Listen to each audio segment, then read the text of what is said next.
இது ஒரு விசேஷമായ മേൽത്തന. ഈ മേൽത്തന ഇവിടുത്തെ സ്റ്റുഡൻസ് നിങ്ങളത് നോക്കുമ്പോൾ ഇവിടുത്തെ ഒരു എൻവയൺമെന്റ് ഇതെല്ലാം നോക്കുമ്പോൾ ഭാരി ಖುಷಿಯಾയിട്ടുಂಟು. Anyway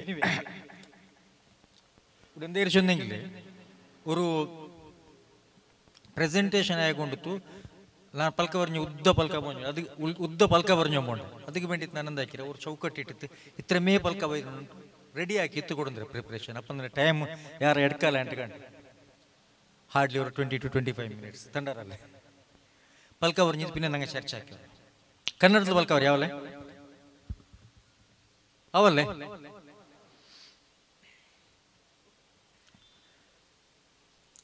ವೇದಿಕೆಯಲ್ಲಿರುವ ಸ್ನೇಹಿತರಾದ AK. ನಂದಾ ಅವರವರೇ, ಹಂಸ ಮಲಾರ್ ಅವರೇ, ಮತ್ತೆ ಭವಿಷ್ಯದ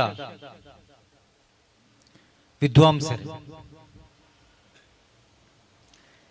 ಬ್ಯಾರಿ ಜನಾಂಗದ ಕುರಿತಾಗಿ ಮಾತನಾಡಲು ಪ್ರವೇಶಿಸುವ ಮುನ್ನ ಬ್ಯಾರಿಗಳೊಳಗಿನ ಸದ್ಯದ ಬಿಸಿ ಬಿಸಿ ವಾಗ್ವಾದವನ್ನು ತಮ್ಮ ಮುಂದೆ ಇಡಲಿಕ್ಕೆ ಬಯಸ್ತೇನೆ. ಬ್ಯಾರಿ ಎನ್ನುವುದು ಭಾಷೆಯ ಹೆಸರೇ ಅಥವಾ ಜನಾಂಗದ ಹೆಸರೇ? ಇದು ಸದ್ಯದ ಚರ್ಚೆ. ಸದ್ಯ ನಾನು ಮತ್ತು ಹಂಸ ಮಲಾರ್ ಇದರಲ್ಲಿ ಸಕ್ರಿಯವಾಗಿರುವಂತಹ ಒಂದು ಚರ್ಚೆ. ನಾವಿಬ್ರು ಕೂಡ, ನನ್ನ ಸಹಪ್ರಬಂಧಕರಾದ ಹಂಸ ಮಲಾರ್ ಮತ್ತು ನಾವಿಬ್ರು ಕೂಡ ಬ್ಯಾರಿ ಎನ್ನುವುದು ಒಂದು ಭಾಷೆಯ ಹೆಸರಲ್ಲ, ಒಂದು ಜನಾಂಗದ ಹೆಸರು ಅಂತೇಳಿ ಪ್ರತಿಪಾದಿಸ್ತಾ ಬಂದಿದ್ದೇವೆ. ಅದಕ್ಕೆ ನಮಗೆ ನಮ್ಮದೇ ಆದಂತಹ ಕಾರಣಗಳಿವೆ. ಅದನ್ನು ನೀವು ಒಪ್ಪಿ ಬಿಡಿ, ನಿಮಗೆ ಬಿಟ್ಟದ್ದು. ನಾನು ಮಂಡಿಸಿದ ಮೇಲೆ ನಿಮಗೆ ಅದು ಹೇಗೆ ಅಂತೇಳಿ ನೀವು ಯೋಚಿಸಬಹುದು. ಅದರ ಆಚೆಗೆ ನಿಮ್ಮಲ್ಲಿ ವಾದಗಳಿದ್ರೆ ನೀವು ಮಂಡಿಸಲೂಬಹುದು, ಏನು ತಕರಾರಿಲ್ಲ. ನಾವು ಬಹಳ ಪ್ರಜಾಸತ್ತಾತ್ಮಕವಾಗಿ ಯೋಚಿಸಬೇಕಾಗ್ತದೆ. ಸುಮಾರು 30 ವರ್ಷಗಳ ಹಿಂದೆ ಅಥವಾ 30-35 ವರ್ಷಗಳ ಹಿಂದೆ ನೀವೆಲ್ಲಾದರೂ ಬ್ಯಾರಿ ಭಾಷೆ ಅಂತ ಹೇಳುವಂಥದ್ದನ್ನು ಕೇಳಿದ್ದೀರಾ? ನಾನಂತೂ ಕೇಳಲಿಲ್ಲ. ಬ್ಯಾರಿ ಭಾಷೆ ಅಂತ ಹೇಳುವಂಥದ್ದನ್ನು ನಾನು ಕೇಳಲಿಲ್ಲ. ಆ ಕಾಲ ಹೇಗಿತ್ತು ಅಂತ ಹೇಳಿದ್ರೆ, ನನ್ನ ಪ್ರಾಥಮಿಕ ಶಾಲಾ ದಿನಗಳಲ್ಲಿ ನನ್ನನ್ನು ಬ್ಯಾರಿ ಅಂತೇಳಿ ಯಾರಾದರೂ ಕರೆದ್ರೆ ನನಗೆ ಸಿಟ್ಟಾಗ್ತಿತ್ತು. ಬಹುಶಃ ಎಲ್ರಿಗೂ, ನನ್ನ ತಲೆಮಾರಿನ ಎಲ್ರಿಗೂ ಸಿಟ್ಟು ಬರ್ತಿತ್ತು, ನನ್ನನ್ನು ಗೇಲಿ ಮಾಡೋದು ಅಂತೇಳಿ. ನಾನೊಂದು 5ನೇ ಕ್ಲಾಸಿಗೆ ಬರುವಾಗಲೇ ನನ್ನ ಅಭಿಮಾನ ಬೆಳೆಸ್ಕೊಳ್ಳಿಕ್ಕೆ ಸ್ಟಾರ್ಟ್ ಮಾಡಿದ್ದೆ. ಅಂದ್ಯ ಏನು ಬ್ಯಾರಿ ಅಂತೇಳಿ ಹೇಳುವಷ್ಟು, ಅದು ಬೇರೆ.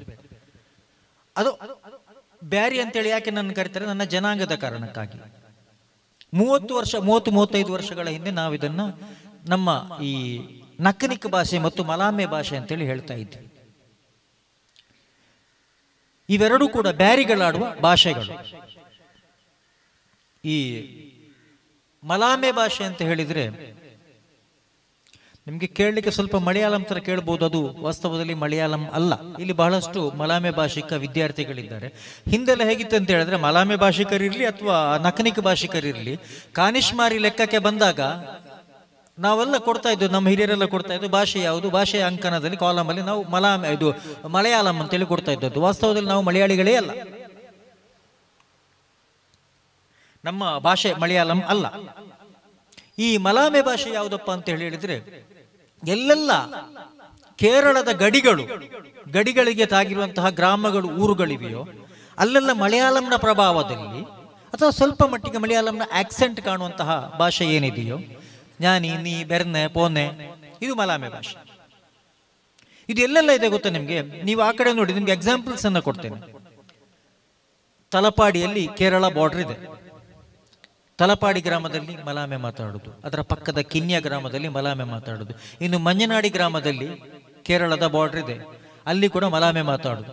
ಆಚೆ ಮುಡಿಪಿಗೆ ಹೋದ್ರೆ ಅಲ್ಲಿ ಕೇರಳದ ಬಾರ್ಡರ್ ಇದೆ, ಅಲ್ಲಿ ಮಲಾಮೆ ಮಾತಾಡೋದು. ಇನ್ನು ಆಚೆ ಬಾಕ್ರಬೈಲ್ಗೆ ಹೋದ್ರೆ, ಪಾತೂರಿಗೆ ಹೋದ್ರೆ, ಈಚೆ ವಿಟ್ಲಕ್ಕೆ ಬಂದ್ರೆ, ಇಲ್ಲೆಲ್ಲ ಕೇರಳದ ಬಾರ್ಡರ್ಗಳಿವೆ, ಇಲ್ಲೆಲ್ಲ ಮಲಾಮೆ ಮಾತಾಡೋದು. ಆಯ್ತು, ಇನ್ನು ನಾವು ಈಚೆ ಬರ್ತಾ ಬರ್ತಾ ಪುತ್ತೂರು ಮತ್ತು ಸುಳ್ಯದಲ್ಲೂ ಕೂಡ ಕೇರಳದ ಬಾರ್ಡರ್ ಇದೆ, ಗಡಿ ಇದೆ, ಅಲ್ಲೆಲ್ಲ ಕೂಡ ಮಲಾಮೆ ಭಾಷೆಯನ್ನೇ ಮಾತಾಡ್ತಾರೆ.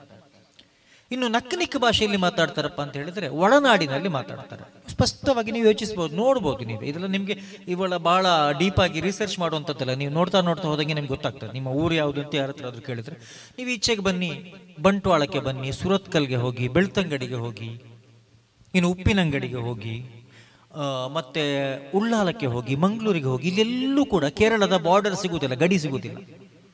ಎಲ್ಲೂ ಕೂಡ ಕೇರಳದ ಗಡಿ ಸಿಗುವುದಿಲ್ಲ. ಎಲ್ಲೆಲ್ಲ ಕೇರಳದ ಗಡಿಗೆ ತಾಗಿರುವಂತಹ ಊರುಗಳಿವೆ ಮತ್ತು ಅದರ ಪಕ್ಕದ ಊರುಗಳಿವೆ, ಅಲ್ಲೆಲ್ಲ ಮಲಾಮೆ ಭಾಷೆ ಮಾತಾಡ್ತಾರೆ. ಈ ಕಡೆ ಮಾತಾಡೋದು ನಕ್ಕನಿಕ್ ಭಾಷೆ ಆಗಿರ್ತದೆ. ಹಾಗಿರೋದ್ರಿಂದ ಇದು ಒಂದು ಬ್ಯಾರಿ ಅಂತ ಹೇಳುವಂಥದ್ದು ಒಂದು ಭಾಷೆಯ ಹೆಸರಲ್ಲ, ಇದು ಒಂದು ಜನಾಂಗದ ಹೆಸರು ಅಂತೇಳಿ ನಾನು ಹೇಳಲಿಕ್ಕೆ ಬಯಸ್ತೇನೆ. ಹಾಗಿದ್ರೆ ನಿಮ್ಮಲ್ಲಿ ಇನ್ನೊಂದು ಪ್ರಶ್ನೆ ಮೂಡ್ಬೋದು, ನಾವೊಂದು ಜನಾಂಗ ಅಂತೇಳಿ ಹೇಳ್ತೀವಿ, ಬ್ಯಾರಿ ಒಂದು ಜನಾಂಗ ಅಂತ ಹೇಳಿ, ಒಂದೇ ಜನಾಂಗದವ್ರು ಎರಡು ಭಾಷೆ ಮಾತಾಡ್ಬೋದಾ ಅಂತ ಹೇಳಿ ಕೇಳ್ಬೋದು. ಒಂದೇ ಜನಾಂಗಕ್ಕೆ ಎರಡು ಭಾಷೆ ಇದೆಯಾ? ಎರಡಲ್ಲ, ಇನ್ನೂ ಹೆಚ್ಚು ಭಾಷೆ ಇರಬಹುದು. ನಾನು ನಿಮಗೆ ಚಿಕ್ಕ ಎಕ್ಸಾಂಪಲ್ಸ್ ಕೊಡ್ತೀನಿ. ಈಗ ನಮ್ಮ ಇಲ್ಲಿ ದಕ್ಷಿಣ ಕನ್ನಡ ಜಿಲ್ಲೆಯಲ್ಲಿ ಬಂಟರು, ಬಿಲ್ಲವರು ಮುಂತಾದ ಹೈಂದವ ಸಹೋದರರು, ಅವರ ಮಾತೃಭಾಷೆ ತುಳು. ಇದು ನಿಮಗೆ ಮುಲ್ಕಿ ತನಕ ತುಳು ಇದೆ. ಮುಲ್ಕಿಯಿಂದ ಆಚೆ ಉಡುಪಿ, ಉಡುಪಿಯಿಂದ ಆಚೆ ಬ್ರಹ್ಮಾವರಕ್ಕೆ ಹೋದ್ರೆ ಇದೇ ಬಂಟರು, ಇದೇ ಬಿಲ್ಲವರು, ಇವರೆಲ್ಲ ಅಲ್ಲಿ ಮಾತಾಡೋದು ಕನ್ನಡ. ಅವ್ರದ್ದು ಮಾತೃಭಾಷೆ ಕನ್ನಡ. ಜಾತಿ ಒಂದೇ, ಜನಾಂಗ ಒಂದೇ, ಆದರೂ ಅವ್ರ ಭಾಷೆ ಬೇರೆ ಬೇರೆ ಇದೆ. ಇನ್ನು ಈ ದಕ್ಷಿಣ ಕನ್ನಡ ಜಿಲ್ಲೆ ಗೌಡರನ್ನು ನೀವು ಒಬ್ಸರ್ವ್ ಮಾಡಿಕೊಳ್ಳಿ. ನಿಮ್ಮ ವಿಟ್ಲ ಕಡೆಯ ಗೌಡರು, ಪುತ್ತೂರು ಕಡೆಯ ಗೌಡರು ತುಳು ಮಾತಾಡ್ತಾರೆ. ಇನ್ನು ಸುಳ್ಯ ಕಡೆಗೆ ಹೋದ್ರೆ ಅಲ್ಲಿನ ಗೌಡರು ಅರೆ ಭಾಷೆ ಮಾತಾಡ್ತಾರೆ. ಹಾಗಿರೋದ್ರಿಂದ ಒಂದು ಜನಾಂಗಕ್ಕೆ ಬೇರೆ ಬೇರೆ ಭಾಷೆಗಳಿರುವುದು ತಪ್ಪಲ್ಲ. ಮತ್ತು ಅವರ ನಡುವೆ ಹೇಗೆ ವೈವಾಹಿಕ ಸಂಬಂಧಗಳು ನಡೆಯುತ್ತವೆಯೋ ಅದೇ ರೀತಿ ನಮ್ಮಲ್ಲಿ ಮಲಾಮೆ ಭಾಷಿಕರ ಮತ್ತು ನಕನಿಕ್ ಭಾಷಿಕರ ಮಧ್ಯೆ ಕೂಡ ವೈವಾಹಿಕ ಸಂಬಂಧಗಳು ಬಹಳ ಸಹಜವಾಗಿ ನಡೀತದೆ. ಇನ್ನು ಈ ಕೇರಳದಲ್ಲಿ ಕುಂಬಳೆಗಿಂತ ಈಚೆಗಿನ ಏನು ಅಕಾಡೆಮಿಕ್ ಆಗಿ ಹೇಳುವಾಗ ಬಾರ್ಕೂರಿಂದ ಹಿಡಿದು ನಿಮ್ಮ ಇಲ್ಲಿ ತನಕ ಕಾಂಜಂಗಾಡ, ಚಂದ್ರಗಿರಿ ನದಿ ತೀರದ ತನಕ ಈ ನಾಡನ್ನ ತುಳುನಾಡು ಅಂತ ಹೇಳ್ತೇವೆ. ಇಲ್ಲಿನವರೆಲ್ಲ ಬ್ಯಾರಿಗಳು ಅಂತ ಹೇಳ್ತೇವೆ. ಎಸ್, ಬ್ಯಾರಿಗಳು. ಯಾರು ಕಾಸರಗೋಡಲ್ಲಿರುವವರು ಬ್ಯಾರಿಗಳೇ, ಆದರೆ ಅವರ ಭಾಷೆಯನ್ನು ನಾವು ಮಲಾಮೆ ಅಂತೇಳಿ ಹೇಳಲಿಕ್ಕಾಗೋದು. ಅದು ಮಾಪ್ಲಾ ಜೊತೆಗೆ ಹೆಚ್ಚಿನ ಸಂಬಂಧ ಹೊಂದಿದೆ, ಅಥವಾ ಮಾಪ್ಲಾ ಭಾಷೆ ಜೊತೆಗೆ ಸಾಮ್ಯತೆ, ಬಹಳ ಸಾಮ್ಯತೆ ಹೊಂದಿದೆ. ಕುಂಬಳೆಗಿಂತ ಈಚೆ ಬಂದರೆ ಕೇರಳದಲ್ಲೂ ಕೂಡ ಮಾತಾಡುವಂತಹ ಬ್ಯಾರಿಗಳು ಮಾತಾಡುವಂತಹ ಭಾಷೆ ಅದು ಮಲಾಮೆ ಭಾಷೆ. ಇನ್ನು ಜನಾಂಗದ ಬಗ್ಗೆ ಮಾತಾಡೋಣ. ಬ್ಯಾರಿಗಳು ಮೂಲತಃ ಮಾಪ್ಲಾರೇ ಆಗಿದ್ದಾರೆ. ನಾವೆಲ್ಲ ಮೂಲತಃ ಮಾಪ್ಲಾ ಜನಾಂಗ, ಅಥವಾ ಮಾಪ್ಲಾದಿಂದ ಕವಲೊಡೆದ ಇನ್ನೊಂದು ಜನಾಂಗವೇ ಬ್ಯಾರಿ ಜನಾಂಗ. ಇನ್ನೂ ಸ್ಪೆಸಿಫಿಕ್ ಆಗಿ ಹೇಳಬೇಕಂದ್ರೆ ಮಾಪ್ಲಾ ಜನಾಂಗದ ತುಳುನಾಡ ವರ್ಷನನ್ನೇ ಬ್ಯಾರಿ ಜನಾಂಗ ಅಂತೇಳಿ ಹೇಳ್ಬೋದು. ನಾವು ಹೇಗೆ ಮಾಪ್ಲಾಗಳು ಎಂಬ ಸವಾಲು ನಿಮ್ಮನ್ನು ಕಾಡದಿರದು, ಅದನ್ನು ಕೂಡ ಸ್ಪಷ್ಟಪಡಿಸ್ತೇನೆ. ಇಂದಿಗೂ ಬ್ರಾಹ್ಮಣರು, ಗೌಡ ಸಾರಸ್ವತ ಬ್ರಾಹ್ಮಣರು, ಕೊಂಕಣಿ ಕ್ರೈಸ್ತರು, ಮಲಾಮೆ ಭಾಷೆಗಳನ್ನಾಡುವ ಬ್ಯಾರಿಯೇತರ ಜನಾಂಗಗಳಾದ ತೀಯರು, ಮೂಯರು, ಮಣಿಯಾಣಿಗಳು ನಮ್ಮನ್ನು ಇಂದಿಗೂ ಕೂಡ ಬ್ಯಾರಿಗಳು ಅಂತೇಳಿ ಹೇಳೋದಿಲ್ಲ. ಅವರು ನಮ್ಮನ್ನು ಇಂದಿಗೂ ಕೂಡ ಮಾಪ್ಲಾಗಳು ಅಂತೇಳಿ ಹೇಳೋದು. ಇವತ್ತಿಗೂ ನೀವು ಯಾರ ಹತ್ರ ಬೇಕಾದ್ರೆ ಅವರು ಪರಸ್ಪರ ಮಾತಾಡುವಾಗ ನಮ್ಮನ್ನು ಮಾಪ್ಲಾಗಳಂತಾನೆ ಹೇಳುವುದು. ಕರಾವಳಿ ಕರ್ನಾಟಕದ ಅಥವಾ ತುಳುನಾಡಿನ ಮುಸ್ಲಿಮರಾದ ನಾವು ಕೂಡ ಮೂಲತಃ ಮಾಪ್ಲಾಗಳು. ಅದೇ ಮಾಪ್ಲಾದಿಂದ ಕವಲೊಡೆದ ನಮ್ಮ ಹಿರಿಯರು ತಮ್ಮನ್ನು ತಾವು ಬ್ಯಾರಿಗಳೆಂದು ಗುರುತಿಸಿಕೊಂಡರು. ಅವರ ರೆವಿನ್ಯೂ ದಾಖಲೆಗಳಲ್ಲೆಲ್ಲ ಅವರ ಹೆಸರಿನೊಂದಿಗೆ ಬ್ಯಾರಿ ಎಂಬ ಸರ್ನೇಮ್ ಇರುವುದು ಕಾಣಬಹುದು.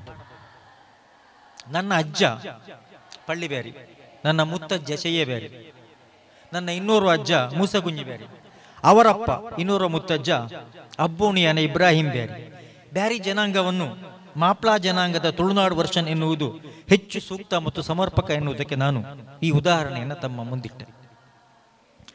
ಭಾರತದ ಮೊಟ್ಟ ಮೊದಲ ಮುಸ್ಲಿಂ ಜನಾಂಗ ಮಾಪ್ಲಾ ಜನಾಂಗ. ಭಾರತದ ಮೊಟ್ಟ ಮೊದಲ ಮುಸ್ಲಿಂ ಜನಾಂಗ ಮಾಪ್ಲಾ ಜನಾಂಗ. ಈ ಮಾಪ್ಲಾ ಜನಾಂಗಕ್ಕೆ ಕೂಡ ಒಂದು ಹಿಸ್ಟ್ರಿ ಇದೆ.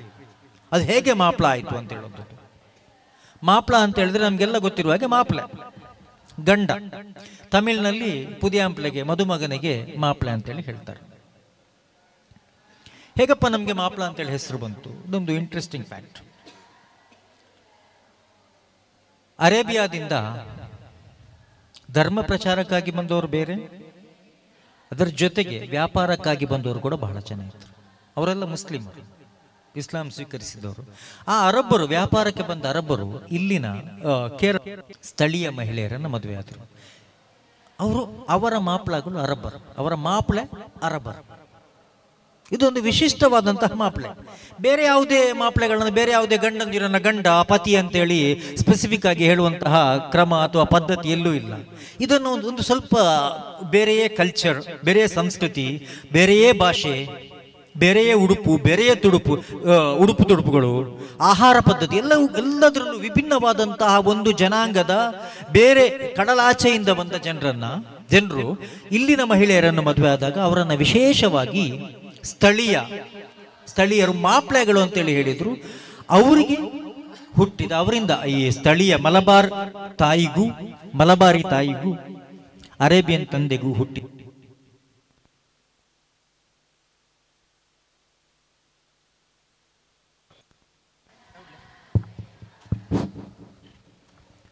ಸರಿ ಉಂಟು.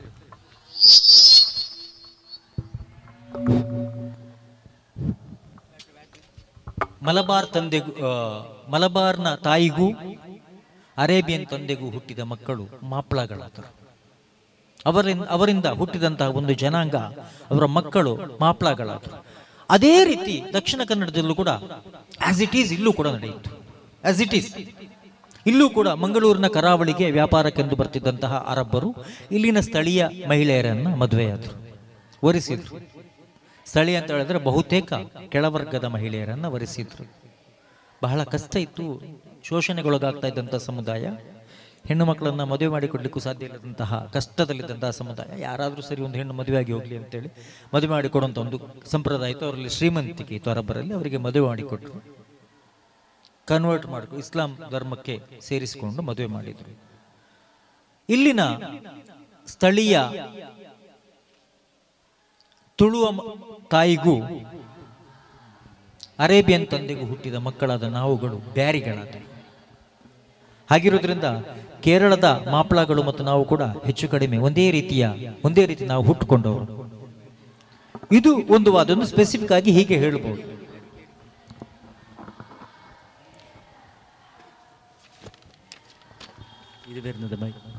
ಮತ್ತೆ ಈ ಬ್ಯಾರಿ ಎಂಬ ಪದ ತುಳುವಿನ ಬ್ಯಾರದಿಂದ ಉತ್ಪತ್ತಿಯಾದದ್ದು ಎನ್ನುವುದು ಸಾರ್ವತ್ರಿಕವಾಗಿ ನಮಗೆಲ್ಲ ತಿಳಿದಿರುವಂತಹ ಒಂದು ಅಭಿಪ್ರಾಯ. ಈ ಅಭಿಪ್ರಾಯವನ್ನು ಒಪ್ಪುತ್ತಲೇ ಸ್ವಲ್ಪ ಇದರ ಆಳಕ್ಕೆ ಇಳಿಯುವುದು ಹೆಚ್ಚು ಅಗತ್ಯ ಅಂತೇಳಿ ನನಗನ್ನಿಸ್ತದೆ. ಕಡಲಿಗೆ ಅರಬಿಕ್ ಭಾಷೆಯಲ್ಲಿ ಅರಬ್ನಲ್ಲಿ ಬಹರ್ ಅಂತ ಹೇಳ್ತಾರೆ. ಬಹರ್ನಿಂದ ಆಚೆ ಕಡೆಯಿಂದ ಬಂದವ ಬಹರಿ, ಬಹರ್ನಿಂದ ಆಚೆ ಕಡೆಯಿಂದ ಬಂದವ ಬಹರಿ. ಅವ ಬಹರ್ನ ಆಚೆಯಿಂದ ಈಚೆಗೆ ಯಾಕೆ ಬಂದ? ಬಹರ್ ದಾಟಿ ಕಡಲ್ ದಾಟಿ ಈಚೆ ಬಂದದ್ದು ಯಾಕೆ? ವ್ಯಾಪಾರಕ್ಕೆ. ಇಲ್ಲಿ ನೋಡಿ, ಬಹರ್ ಬ್ಯಾರದಿಂದ ಬ್ಯಾರಿ ಹುಟ್ಟಿತ್ತು, ಅಥವಾ ಬಹರ್ನಿಂದ ಬಹರಿಯಾಗಿ ನಂತರ ಬ್ಯಾರಿ ಹುಟ್ಟಿತ್ತು ಅಂತೇಳಿ ಹೇಳ್ಬೋದು. ಹೇಗೆ ನೋಡಿದ್ರು ಕೂಡ ಒಟ್ಟಿನಲ್ಲಿ ಈ ಸಮುದಾಯ, ಈ ನಾವೇನು ಬ್ಯಾರಿಗಳಿದ್ದೇವೆ, ನಾವು ಬಹರ್ನಿಂದ ನಮ್ಮ ಪೂರ್ವಜರು ಅಥವಾ ಈ ಸಮುದಾಯ, ಈ ಜನಾಂಗ ಇಲ್ಲೇನು ಹುಟ್ಟುಕೊಳ್ತದೋ ಆ ಹೊತ್ತಿಗೆ ಬಹರ್ನಿಂದ ಬಹರ್ನ ಆಚೆಯಿಂದ ಈಚೆಗೆ ವ್ಯಾಪಾರಕ್ಕೆ ಬಂದವರಿಂದ ಹುಟ್ಟಿಕೊಂಡಂತಹ ಒಂದು ಸಮುದಾಯ ಬ್ಯಾರಿ ಜನಾಂಗ. ಇದನ್ನು ನಾವು ಸ್ಪಷ್ಟವಾಗಿ ನೆನಪಿಟ್ಕೊಳ್ಬೇಕಾಗಿದೆ. ನಾನೀಗಾಗಲೇ ಬ್ಯಾರಿಗಳನ್ನ ಭಾರತದ ಎರಡನೇ ಮುಸ್ಲಿಂ ಜನಾಂಗ ಅಂತೇಳಿ ನಿಮ್ಮಲ್ಲಿ ಹೇಳಿದೆ. ಮೊದಲನೇ ಮುಸ್ಲಿಂ ಜನಾಂಗ ಮಾಪ್ಲಾ ಜನಾಂಗ, ಎರಡನೇ ಮುಸ್ಲಿಂ ಜನಾಂಗ ಬ್ಯಾರಿ ಜನಾಂಗ. 1400 ವರ್ಷಗಳ ಹಿಂದೆ ಬ್ಯಾರಿಗಳಲ್ಲಿ ಬರೆದಿಡುವಂತಹ ಸಂಪ್ರದಾಯ ಇರಲಿಲ್ಲ. ಆದ್ದರಿಂದ ಬ್ಯಾರಿಗಳ ಚರಿತ್ರೆ ನಮಗೆ ಬಹಳ ದಟ್ಟವಾಗಿ, ಬಹಳ ಡೀಪ್ ಆಗಿ ಕಾಣಲಿಕ್ಕೆ ಸಿಗುವುದಿಲ್ಲ. 16ನೇ ಶತಮಾನದಿಂದೀಚೆಗೆ ಬರೆದಿಡಲಾದಂತಹ ಇತಿಹಾಸದಲ್ಲಿ ಬ್ಯಾರಿಗಳ ಕುರಿತು ದಾಖಲೆಗಳನ್ನು ನಮಗೆ ಧಾರಾಳವಾಗಿ ಕಾಣಲಿಕ್ಕೆ ಸಾಧ್ಯ ಇದೆ. ನಮಗೆ ಮೊಟ್ಟ ಮೊದಲಾಗಿ ಚರಿತ್ರೆಯಲ್ಲಿ ಕಾಣಲಿಕ್ಕೆ ಸಿಗುವಂತಹ ಬ್ಯಾರಿಗಳ ಕುರಿತ ದಾಖಲೆ, ಬ್ಯಾರಿ ಅಂತ ಹೇಳುವಂತಹ ದಾಖಲೆ 16ನೇ ಶತಮಾನದ್ದು ಅಂತೇಳಿ, ನನ್ನ ಅಧ್ಯಯನದ ಮಟ್ಟಿಗೆ 16ನೇ ಶತಮಾನದ್ದು. ಅದು ಕೂಡ ನನ್ನ ನೆಲ ಉಳ್ಳಾಲದ ರಾಣಿ ಅಬ್ಬಕ್ಕಳ ಚರಿತ್ರೆಯಲ್ಲಿ ಇದು ಕಾಣಸಿಗ್ತದೆ. ಉಳ್ಳಾಲದ ರಾಣಿ ಅಬ್ಬಕ್ಕ 16ನೇ ಶತಮಾನದಲ್ಲಿ ಪೋರ್ಚುಗೀಸರೊಂದಿಗೆ ಶರಂಪರ ಹೋರಾಡಿದ್ರು. ಅವಳ ಸೈನ್ಯದಲ್ಲಿ ದೊಡ್ಡ ಮಟ್ಟದಲ್ಲಿ ಬ್ಯಾರಿ ಸೈನಿಕರಿದ್ದರು. ಇಂದು ಚರಿತ್ರೆಯಲ್ಲಿ ಅಬ್ಬಕ್ಕಳ ಹೆಸರು ಭಾರತದ ಮೊದಲ ವಸಾಹತುಶಾಹಿ ವಿರೋಧಿ ಹೋರಾಟಗಾರ್ತಿ ಅಂತೇಳಿ ಚರಿತ್ರೆಯಲ್ಲಿ ದಾಖಲಾಗಿದೆ. ದುರದೃಷ್ಟವಶಾತ್ ಅವಳ ಜೊತೆಗೆ ನಿಂತು ಅವಳ ದೊಡ್ಡ ಮಟ್ಟದ ಸೈನಿಕರಾಗಿದ್ದವರು ಬ್ಯಾರಿಗಳು. ಈ ಬ್ಯಾರಿಗಳನ್ನ ಕೂಡ ಯಾರು ಕೂಡ ಮೊದಲ ವಸಾಹತುಶಾಹಿ ವಿರೋಧಿ ಹೋರಾಟದ ಸೈನಿಕರು ಅಂತೇಳಿ ಗುರುತಿಸುವುದಿಲ್ಲ. ಆದರೆ ಅವಳ ಸೈನ್ಯದಲ್ಲಿ ಬ್ಯಾರಿಗಳಿದ್ರು ಅಂತ ಹೇಳುವುದನ್ನು ಮಾತ್ರ ಹೇಳ್ತಾರೆ. ಇದು ಆಗದಂತಹ ಸತ್ಯ. ಅಬ್ಬಕ್ಕ ಒಂದು ಚಿಕ್ಕ ಪಾಳೆಯಪಟ್ಟಿನ ರಾಣಿ. ಪೋರ್ಚುಗೀಸರು ಇಲ್ಲಿಗೆ ವ್ಯಾಪಾರಕ್ಕೆ ಬರ್ತಾರೆ 16ನೇ ಶತಮಾನದಲ್ಲಿ. ವ್ಯಾಪಾರಕ್ಕೆ ಬಂದಾಗ ಇಲ್ಲಿನ ತುಂಡರಸರು ಇವರೆಲ್ಲ ಅಷ್ಟು ಆಗಿರದಿರುವುದು ಮತ್ತೆ ಚಿನ್ನ ಭಿನ್ನವಾಗಿರುವುದನ್ನೆಲ್ಲ ಕಂಡುಕೊಂಡು ಈ ನಾಡನ್ನು ಕಬಳಿಸಲಿಕ್ಕೆ ಮೊಟ್ಟ ಮೊದಲು ಪ್ರಯತ್ನಿಸಿದವರು ವಸಾಹತುಶಾಹಿ ಶಕ್ತಿಗಳು ಪೋರ್ಚುಗೀಸರು ಇಲ್ಲಿಗೆ ಬಂದಾಗ ವ್ಯಾಪಾರಕ್ಕೆ ಬರ್ತಾರೆ. ನಂತರ ಸ್ಥಳೀಯ ರಾಣಿ ಅಬ್ಬಕ್ಕಳಿಂದಲೇ ಕಪ್ಪವನ್ನು ಅಪೇಕ್ಷಿಸ್ತಾರೆ. ಕಪ್ಪ ಕೊಡಬೇಕು ಅಂತೇಳಿ. ಅಬ್ಬಕ್ಕ ಕಪ್ಪ ಕೊಡ್ಲಿಕ್ಕೆ ರೆಡಿ ಆಗುತ್ತಿಲ್ಲ, ತಯಾರಿ ಇರುವುದಿಲ್ಲ. ಆ ಕಾರಣಕ್ಕಾಗಿ ಆಕೆ ತನ್ನ ಪತಿಯನ್ನು ಕೂಡ ತ್ಯಜಿಸಲಿಕ್ಕೆ ಸಿದ್ಧಳಾಗ್ತಾಳೆ. ಆದರೆ ಧೈರ್ಯವಂತೆ ಅಬ್ಬಕ್ಕ ಕಪ್ಪ ಕೊಡುವುದಿಲ್ಲ, ಕಪ್ಪ ಕೊಡ್ಲಿಕ್ಕೆ ತಯಾರಾಗುವುದಿಲ್ಲ. ಆ ಹೊತ್ತಿನಲ್ಲಿ ಅಬ್ಬಕ್ಕಳನ್ನು ಕೊಲ್ಲಲಿಕ್ಕೆ ಪೋರ್ಚುಗೀಸರು ಹುಡುಕೊಂಡು ಬರ್ತಾರೆ. ವರ್ತಮಾನ ಸಿಕ್ಕಿ ಅಬ್ಬಕ್ಕ ಉಳ್ಳಾಲದ ಅಲೇಕಲ ಅಂತ ಹೇಳುವಂತ ಆಲಲ ಅಂತ ಹೇಳುವಂತ ಒಂದು ಊರಿದೆ. ಈ ಅಲೇಕಲಕ್ಕೆ ಇಸ್ಲಾಮಿಕ್ ಚರಿತ್ರೆಯಲ್ಲಿ ಬಹಳ ದೊಡ್ಡ ಒಂದು ಹೆಸರು ಕೂಡ ಇದೆ. ಯಾಕೆಂತ ಹೇಳಿದ್ರೆ ಕರ್ನಾಟಕದಲ್ಲಿ ಅತಿ ಹೆಚ್ಚು ಸಯ್ಯದರ್ಗಳು ಪ್ರವಾದಿ ವಂಶ ಪರಂಪರೆಯ ಅಹ್ಲ್ ಬೈತ್ನವರು ವಾಸಿಸುವಂತ ಒಂದು ಊರು ಅಲೇಕಲ. ನೆನಪಿಟ್ಕೊಳ್ಳಿ. ಅಲ್ಲೊಂದು ಬಹಳ ದೊಡ್ಡ ಮನೆ ಕೂಡ ಇದೆ, ಪಾಂಡೆಲಗ ಅಂತ ಹೇಳುವಂಥದ್ದು. ಮತ್ತೆ ಉಳ್ಳಾಲವನ್ನ ಬೆಳಗಿದ ಸಂತ ಹಜರತ್ ಕುತುಬುಜ್ಜಮಾನ್ ಹಜರತ್ ಸೈಯದ್ ಮೊಹಮ್ಮದ್ ಶರೀಫ್ ಮದನಿ ಕದ್ದಸಲಾಹು ತಆಲಾ ಸಿರಹುಲ್ ಅಜೀಜ್ ಅವರಿಗೆ ಹೆಣ್ಣು ಕೊಟ್ಟ ನೆಲ ಅಲೇಕಲ. ಅವರ ತರವಾಡು ಮನೆ ಇರುವುದಲ್ಲಿ ಸೈಯದ್ ಮದನಿ ಕದ್ದಸಲಾಹು ಸಿರಹುಲ್ ಅಜೀಜ್ ಅವರ ನಿಕ್ಕಾಹ ನಡೆದ ಒಂದು ಕಟ್ಟೆ ಕೂಡ ಅಲ್ಲಿ ಈಗಲೂ ಇದೆ. ಇನ್ನು ಸೈಯದ್ ಮದನಿ ಕದ್ದಸಲಾಹು ಸಿರಹುಲ್ ಅಜೀಜ್ ತಂಗಳು ಅವರ ಒಂದು ಬಹಳ ದೊಡ್ಡ ಕರಾಮತ್, ಮದೀನಾದಲ್ಲಿ ಮಕ್ಕಾದ ಹರಂ ಶರೀಫ್ನಲ್ಲಿ ಬೆಂಕಿ ಹೊತ್ತಿದಾಗ, ಹಜ್ ಸಮಯದಲ್ಲಿ ಬೆಂಕಿ ಹೊತ್ತಿದಾಗ ಉಜು ಮಾಡ್ತಾ ಇದ್ದಂತಹ ಸೈಯದ್ ಮದನಿಯವರು ತನ್ನ ಕೈಯಿಂದ ನೀರನ್ನ ತೆಗೆದು ಹೀಗೆ ಹಾರಿಸ್ತಾರೆ. ಆ ನೀರಿನಿಂದ ಹರಂ ಶರೀಫ್ನ ಬೆಂಕಿ ನಂದಿತು ಅಂತ ಹೇಳಿ ಪ್ರತೀತಿ ಇದೆ. ಇದೆಲ್ಲವೂ ನಡೆದದ್ದು ಅಲೇಕಲದಲ್ಲಿ. ಈ ಅಲೇಕಲದಲ್ಲಿ ಬೆಲಿಯಗ ತರವಾಡು ಅಂತ ಹೇಳುವಂತ ಒಂದು ಮನೆ ಇತ್ತು. ಅದೊಂದು ದೊಡ್ಡ ತರವಾಡು ಮನೆ. ನಾನು ನನ್ನ ಮುತ್ತಜ್ಜ ಅಬ್ಬೋಣು ಬ್ಯಾರಿ ಅಂತೇಳಿ ಏನು ಹೇಳಿದೆ, ಅವರು ಆ ತರವಾಡು ಬಹಳ ನಂತರದ ಕಾಲದಲ್ಲಿ. ಸೊ ಈ ಬೆಲಿಯಗ ತರವಾಡ್ನವ್ರು ಏನ್ ಮಾಡ್ತಾರೆ ಅಂತ ಹೇಳಿದ್ರೆ ಹಬ್ಬಕ್ಕ ರಕ್ಷಣೆ ಕೇಳ್ಕೊಂಡು ಅಲ್ಲಿಗೆ ಹೋಗ್ತಾಳೆ. ಬೆಲಿಯಗ ಅಂತ ಹೇಳುದು ದೊಡ್ಡ ಮನೆ. ಆ ತರವಾಡ್ನವ್ರು ಏನ್ ಮಾಡ್ತಾರೆ, ಹಬ್ಬಕ್ಕಳಿಗೆ ಬ್ಯಾರಿ ಮಹಿಳೆಯರಂತೆ ಉಡುಪನ್ನ ತೊಡಿಸಿ, ಕಿವಿಗೆ ಬ್ಯಾರಿಗಳ ವಿಶೇಷವಾದಂತಹ ಆಭರಣವಾದ ಅಲಿಕಾತನ್ನು ತೊಡಿಸಿ, ತಲೆಗೆ ಎಲಾಸಾರ ಕಟ್ಟಿಸಿ ಮನೆಯಲ್ಲಿ ಕೂರಿಸ್ತಾರೆ. ಪೋರ್ಚುಗೀಸ್ ಸೈನಿಕರು ಹಬ್ಬಕ್ಕಳನ್ನ ಹುಡುಕೊಂಡು ಅದೇ ಬೆಲಿಯಗಕ್ಕೂ ಬರ್ತಾರೆ. ಇಲ್ಲಿ ಹಬ್ಬಕ್ಕ ಇಲ್ಲ ಅಂತ ಹೇಳಿ ಅವ್ರು ವಾಪಸ್ ಹೋಗ್ತಾರೆ. ಯಾಕಂದ್ರೆ ಇಲ್ಲಿರುವುದು ಬ್ಯಾರಿ ಮಹಿಳೆಯರು ಮಾತ್ರ ಅಂತೇಳಿ ಹುಡುಕೊಂಡು ವಾಪಸ್ ಮರಳಿ ಹೋಗ್ತಾರೆ. ನಂತರ ಅಲ್ಲಿಂದಲೇ ಹಬ್ಬಕ್ಕ ಒಂದು ಸೈನ್ಯವನ್ನ ಕಟ್ತಾಳೆ. ಆ ಸೈನ್ಯಕ್ಕೆ ನೇತೃತ್ವ ಕೊಡಲು ಒನ್ಸ್ ಅಗೈನ್ ನಾನು ಮಲಬಾರ್ಗೆ ಹೋಗ್ತೇನೆ. ಮಲಬಾರ್ನಿಂದ ಜಾಮೋರಿನ್ ರಾಜನ ಸೈನಿಕನ ದಂಡನಾಯಕನಾಗಿದ್ದ ಕುಟ್ಟಿಪೋಕರ್ನನ್ನ ತರಿಸ್ತಾಳೆ. ಕುಟ್ಟಿಪೋಕರ್ ಒಬ್ಬ ಮಾಪ್ಲಾ ಸೇನಾನಿ. ಕುಟ್ಟಿಪೋಕರ್ ಬಹಳ ದೊಡ್ಡ ಯುದ್ಧ ತಂತ್ರಜ್ಞ ಕೂಡ. ಕುಟ್ಟಿಪೋಕರ್ನ ನೇತೃತ್ವದಲ್ಲಿ ದೊಡ್ಡ ಮಟ್ಟದ ಬ್ಯಾರಿಗಳ ದೊಡ್ಡ ಮಟ್ಟದಲ್ಲಿ ಸೈನ್ಯದಲ್ಲಿ ಬ್ಯಾರಿಗಳ ಮತ್ತು ಮೊಗವೀರರ ಸೈನ್ಯವನ್ನ ಕಟ್ಟಿಕೊಂಡು ಪೋರ್ಚುಗೀಸರನ್ನ ಹಬ್ಬಕ್ಕ ಹಿಮ್ಮೆಟ್ಟಿಸ್ತಾರೆ. ಇಲ್ಲೆಲ್ಲ ಬ್ಯಾರಿಗಳ ಚರಿತ್ರೆ ನಮಗೆ ಕಾಣಲಿಕ್ಕೆ ಸಿಗ್ತದೆ. ಆ ನಂತರದ ದಿನಗಳಲ್ಲಿ ಬೇರೆ ಬೇರೆ ಚರಿತ್ರೆಗಳಲ್ಲಿ ಕಾಣಸಿಗ್ತದೆ. ನಂತರ ಬ್ಯಾರಿಗಳು ಯೋಧರಾಗಿ ಯಾವ ರೀತಿ ಕೆಲಸ ಮಾಡಿದ್ರೆ ಅಂತ ಹೇಳೋದು ನೀವು ನೋಡ್ಬೋದು. ಇಲ್ಲಿ ಹಬ್ಬಕ್ಕಳ ಕಾಲದಲ್ಲಿ ಬಹಳ ಸುಧಾರಿತ ಶಸ್ತ್ರಾಸ್ತ್ರಗಳೇನೂ ಇರಲಿಲ್ಲ. ಆ ಕಾಲದಲ್ಲೂ ಬಹಳ ವೀರಾವೇಶದಿಂದ ಹೋರಾಡಿಕೊಂಡು ಹಬ್ಬಕ್ಕಳನ್ನ ಬ್ಯಾರಿಗಳು ರಕ್ಷಿಸ್ತಾರೆ.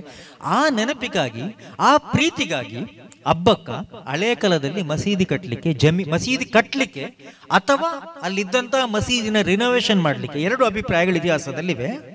ಒಂದು ಜಮೀನನ್ನು ಕೊಡ್ತಾಳೆ ಮತ್ತು ಆ ಮಸೀದಿ ಕಟ್ಟಲಿಕ್ಕೆ ಧನ ಸಹಾಯ ಮಾಡ್ತಾಳೆ ಅಂತೇಳಿ. ಹಾಗಿರೋದ್ರಿಂದ ಅಬ್ಬಕ್ಕಳ ಮತ್ತು ಬ್ಯಾರಿಗಳ ಸಂಬಂಧ ಬಹಳ ಆತ್ಮೀಯವಾಗಿತ್ತು, ಬಹಳ ಹತ್ತಿರದ ಸಂಬಂಧ ಇತ್ತು.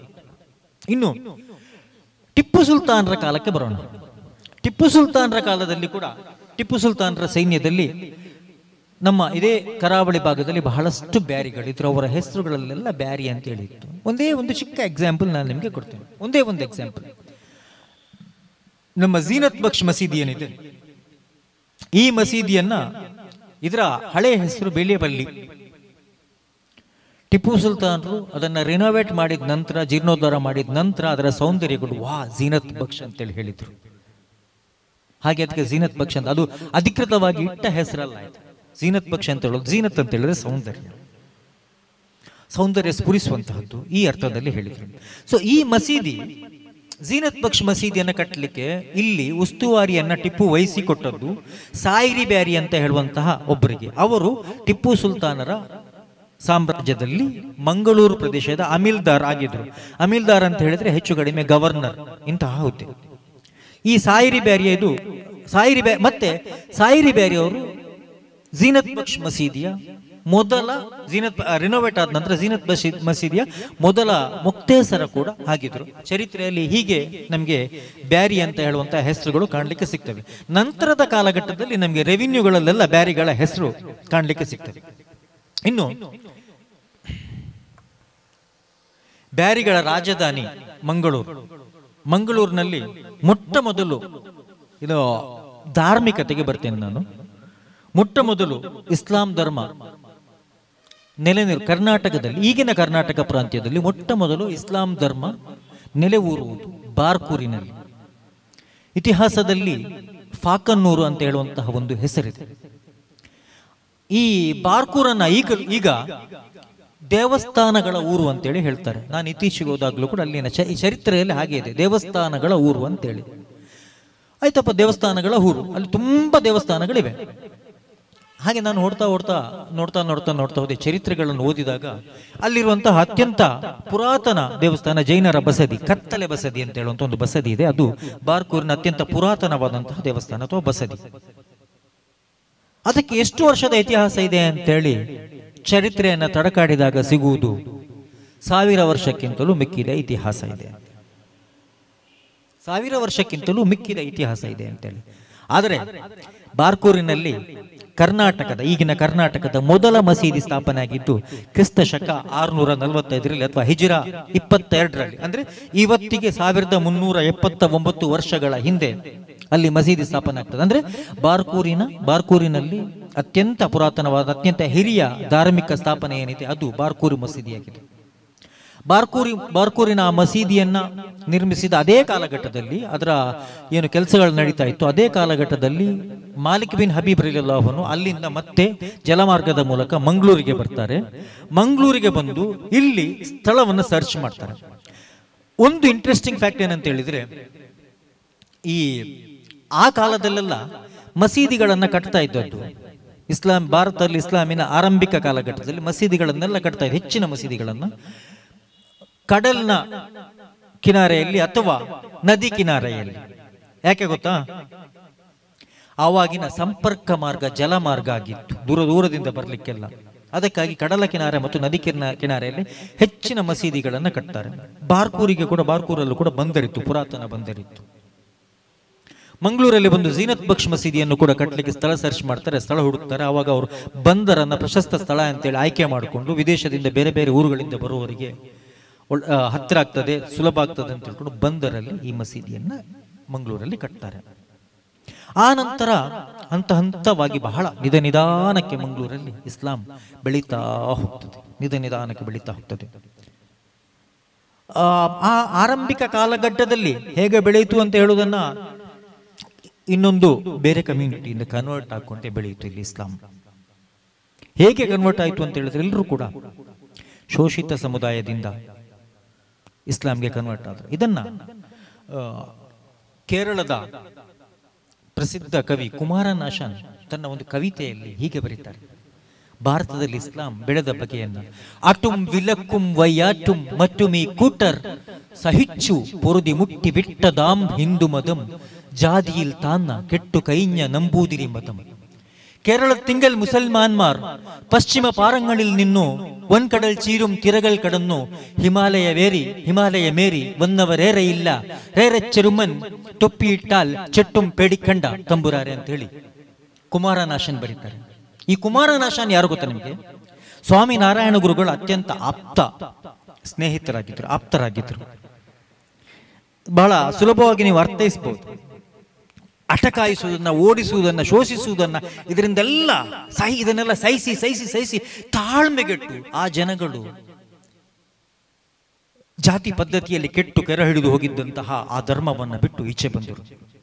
ಕೇರಳ ತಿಂಗಲ್ ಮುಸಲ್ಮಾನ್ಮಾರ್ ಪಶ್ಚಿಮ ಪಾರಂಗಳಲ್ಲಿ ನಿನ್ನು ಪಶ್ಚಿಮದ ಬೆಟ್ಟಗಳಿಂದಲೋ ಬೆಟ್ಟಗಳ ಆಚೆಯಿಂದಲೋ ಒಂದ್ಕಡಲ್ ಚೀರುಂ ತಿರೆಗಳ ಕಡನ್ನು ಕೇರಳದ ಸಮುದ್ರದ ತೆರೆಗಳನ್ನು ದಾಟಿಯೋ ಹಿಮಾಲಯವನ್ನು ದಾಟಿಯೋ ಬಂದವರು ಯಾರೂ ಇಲ್ಲ.